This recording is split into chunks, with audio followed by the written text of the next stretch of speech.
శాసన మండలి ఒక ఉన్నతమైనటువంటి సభగా భావిస్తున్న సందర్భంలో వారు ప్రతిరోజు కూడా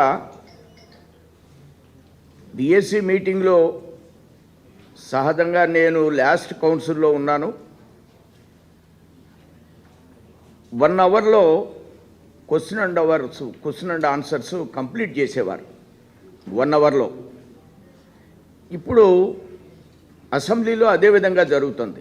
అయితే మా చైర్మన్ గారు 1.5 అవర్ తీసుకున్నారు. నిన్న 2 గంటలు కూడా చర్చించారు.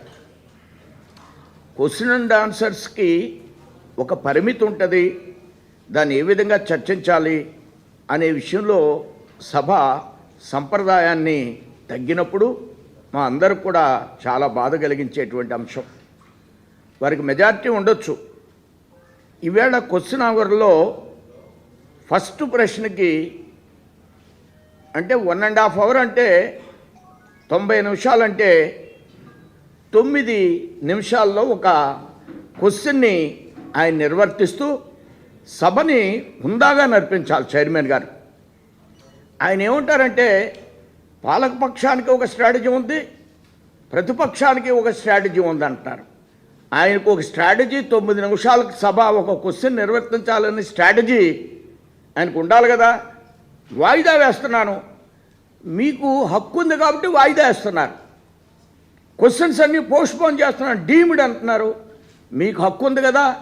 మరి అలాంటప్పుడు ఒక 9 నిమిషాల్లో ఒక క్వశ్చన్ని వేసేటువంటి, చెప్పేటువంటి, ఆర్డర్ ఇచ్చేటువంటి, రూలింగ్ ఇచ్చేటువంటి హక్కు ఆయనకు ఉందా లేదా? 20 నిమిషాలు ఫస్ట్ క్వశ్చన్ మీద ప్రతిపక్షం మాట్లాడడానికి అవకాశం ఇచ్చాడు ఆయన. 20 నిమిషాలు 20 నిమిషాలు కూడా ఆయన వింటూ ఉంటాడు, వాళ్ళు వేస్తూ ఉంటారు. క్వశ్చన్ కాదు, అది ప్రసంగం రూపంలో ఉంటుంది. ఏమంటారు అప్పుడు? మీరు క్వశ్చన్ ఫార్మెట్లో రండి, క్వశ్చన్ ఫార్మెట్లో రండి అంటూనే ఉంటారు. 20 నిమిషాలు మాట్లాడుతూ ఉంటారు వాళ్ళు. ఇది అయిపోయి మంత్రి గారు లేచి, ఇరిగేషన్ మినిస్టర్ గారు 7 నిమిషాలు రిప్లై ఇచ్చారండి. 7 నిమిషాలకు మంత్రి గారు, మీరు 7 నిమిషాలు మీరు అంతా ఎక్కువ చెప్పకూడదు. ఏంటి 20 నిమిషాలు వాడు క్వశ్చన్స్ వేస్తే మీరు మాట్లాడకుండా నేను నోట్ చేసుకుంటున్నాను టైము. ప్రతి క్వశ్చన్ని నేను అబ్జర్వ్ చేస్తున్నా. వారికి చైర్మన్ గారు వారిని మేము బయట ఏం మాట్లాడకూడదు, కానీ మాకు వేదిక లేదు. వారు ప్రతి సందర్భంలో వారు ఇదే విధమైన లోపలికి వెళ్ళి అడిగాం, రిక్వెస్ట్ చేసాం, ఏమంటే మీరు 9 మినిట్స్ పెట్టి దీన్ని ఈ విధంగా మీరు క్వశ్చన్స్ని మీరు ఎట్టి పరిస్థితుల్లో వాయిదా వేయొద్దు. ఒక క్వశ్చన్ రావాలంటే సభ్యుడికి చాలా టైం పడుతుంది. క్వశ్చన్స్ కూడా వారికి 5 వస్తున్నాయి. ఇలాంటి సందర్భంలో వారు దీన్ని క్వశ్చన్ అంటే ప్రిన్సిపల్ సెక్రటరీ దగ్గర నుంచి ప్రతి డిపార్ట్మెంట్ వాళ్ళు ఎంతో కష్టపడి దాన్ని వాళ్ళు రిప్లై ఇవ్వడం కోసం వస్తూ ఉంటారు. దాన్ని ఏదో ఆషామాషిగా, అది వాళ్ళకి స్ట్రాటజీ ఉంటుంది అధికారులకి. ప్రభుత్వం అంటే అధికారులు తయారు చేసేటువంటి రిప్లై చాలా శ్రమకు వచ్చి మనం వేసినటువంటి ప్రతి ప్రశ్నకి కూడా వాళ్ళ సమాధానాలు చెప్పడానికి వాళ్ళ స్టాఫ్తో ఎంతో కష్టపడి చేసిన పరిస్థితుల్లో దాన్ని ఏదో ఆషామాషిగా రాజకీయంగా స్ట్రాటజీగా, అంటే చైర్మన్ గారికి ఏమి స్ట్రాటజీ ఉంది సభను నడపడంలో? ప్రభుత్వానికి, ప్రభుత్వ అధికారులకి ఇంత చిత్తశుద్ధితో ఉన్న సందర్భంలో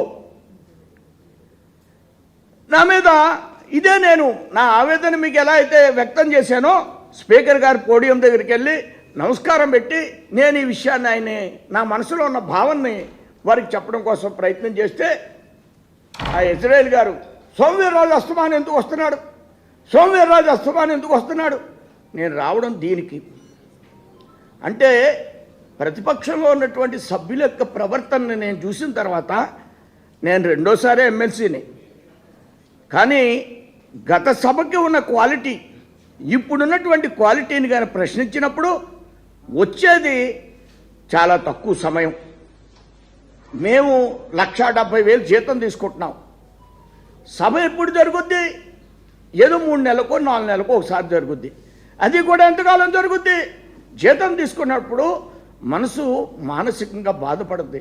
సభ్యులందరూ కూడా అలా ప్రవర్తించాలనేటువంటి ఉద్దేశం చేస్తే నా మీద దాడి జరిపితే అది ఎంతవరకు సబబు అండి? ఈవేళ చర్చ జరగాలి. నిన్న చిట్చాట్లో లడ్డు గురించి చిన్నవాడిని పట్టుకుంటున్నారు, ఓ పెద్ద ఆయన చిన్నవారినే పట్టుకుంటున్నారు. ఇప్పుడు 620 కొంటున్నాం, ఇప్పుడు పెద్దవాళ్ళు కూడా దాడి చేయాలి కదా, తీసుకోవాలి కదా. ఆయన అడుగుతున్నా నేను, పేపర్లో వచ్చింది, ఎవరు అడిగారో, అసలు 320 రూపాయలకు ఆవు నెయ్యి వస్తుందా? 620 రూపాయలకు కొంటున్నారని నెపవేసేటువంటి వ్యక్తిని నేను ప్రశ్నిస్తున్నా. చిన్నవాళ్ళని ఒక ముఖ్యమంత్రి తిరుపతి వెంకటేశ్వర స్వామి అంటే మన భారతదేశానికే కాదు ప్రపంచ దేశాలకి ఆయన కలియుగ దైవం. ఆయనకి నెయ్యి కొనేటప్పుడు టెండర్లు ఏంటి, 200కి ఇస్తే టెండరా, 320కి ఇస్తే టెండరా? అసలు నెయ్యి అనేది 320కి ఆవు నెయ్యి వస్తుందా? అది జగన్మోహన్ రెడ్డి గారు గుర్తించవలసినటువంటి అవసరం లేదా? ఇప్పుడు 620 కొంటే అది 620కి ఆవు నెయ్యి వస్తుందా అంటే 220 కొనమనా? ఏంటి ఆయన యొక్క అభిప్రాయం? ఇవాళ వెంకటేశ్వర స్వామిని తక్కువ రేటుకి నెయ్యుకొని భక్తుల మనోభావాన్ని దెబ్బతీయాలనేటువంటి ప్రయత్నం ఏదైతే ఉందో, నేను ఈవేళ కూడా వాళ్ళకి సరైనటువంటి అవగాహన లేదని చెప్తాను. నిన్న చిట్చాట్లో ఆయన మాట్లాడారు, 620కి నెయ్యి అంటే ఎంత కొనాలి అంటే 200 కొనాలా, 320 కొనాలా, 319 కొనాలా, 319 రూపాయలు కొనాలా? అది ఆవు నెయ్యి అవుద్దా? మన ఇంట్లో వాడేటువంటి ఆవు నెయ్యి వేళ 2000 రూపాయలు ఉంటే వెంకటేశ్వర స్వామికి 319 రూపాయలకి మేము నెయ్యి కొంటాం, అందులో ఏమీ కల్తీ జరగలేదు.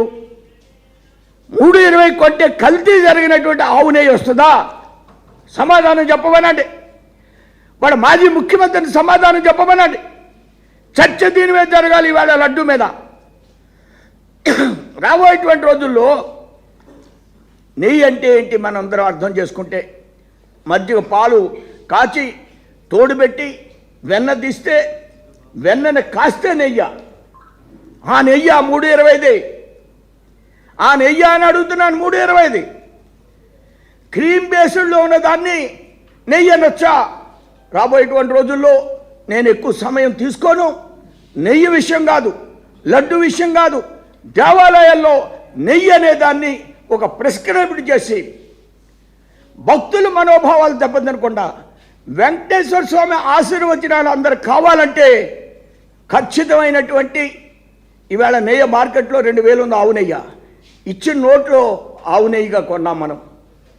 319 రూపాయలకు ఆవు నెయ్యి కొని దాని మీద ఇంకా కూడా డ్రామాలు చేస్తే వెంకటేశ్వర స్వామి మిమ్మల్ని క్షమించడు. డ్రామాలు చేయొద్దు. దాని మీద మాట్లాడేటువంటి పరిస్థితి ఉన్నప్పుడు అడ్డగోలుగా వ్యవహరించొద్దని నేను వైసీపీ వారిని డిమాండ్ చేస్తున్నా.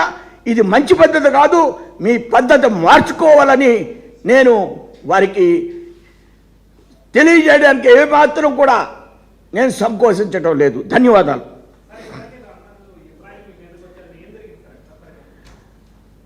నేను ఎక్కువ సమయం దాని మీదే మాట్లాడాను. అంటే సభ అంటే ఏంటి అనే విషయాన్ని ఎక్స్ప్లెయిన్ చేశాను. నేను సభ ఏ విధంగా ఉండాలి, ఆ విధంగా జరగని సందర్భంలో నేను చైర్మన్ గారిని రిక్వెస్ట్ చేశాను, అయ్యా 9 నిమిషాలు తీసుకోండి, క్వశ్చన్స్ను వాయిదా వేయొద్దు అని 2-3 సార్లు వెళ్ళాను. ఎందుకంటే వారి క్వశ్చన్స్ వాయిదా వేసి వెళ్ళిపోతున్నారు.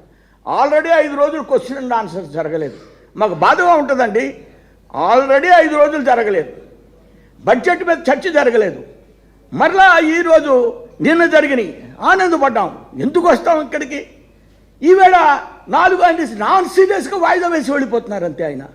అలాంటప్పుడు నేను అడుగుతాను, అడిగితే ఇజ్రాయేల్ నాటి వాళ్ళని నా మీద ఉచ్చుకొలుపుతారు. ఇది జరిగింది.